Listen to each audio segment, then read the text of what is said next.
magsusuob.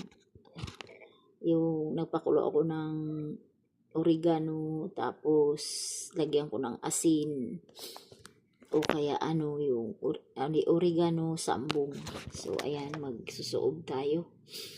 Tapos tayo ng kumot para yung tawag nun, yung kanyang singaw pumunta sa ating yung hindi makalabas yung ng singaw ng pinakuluan natin. Kasi para mawala yung trangkaso, kasi pabalik-balik ang aking trangkaso at saka sakit sa ulo. Kaya ayun. So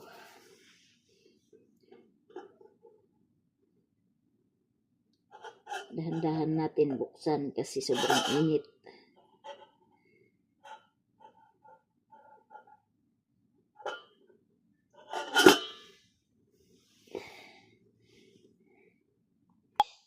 Ayan, ang sarap magsuob.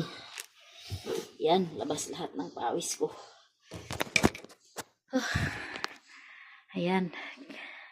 Para akong naligo. Naka-jacket pa ako, tapos nakapag ng makapal na kumot. Dinubli ko yung dalawang kumot. So, maganda to pag sambong, oregano, and then dahon ng kalamansi. Maganda pang suob. Kasi yung ubo ko, at saka yung lagnat ko, pabalik-balik yung sakit ng ulo ko. Na 1 linggo na. Kaya, umiinom naman ako ng Chinese medicine. Binilihan ako ng amo ko, tapos naglalaga nga ako ng sambong, oregano, malunggay.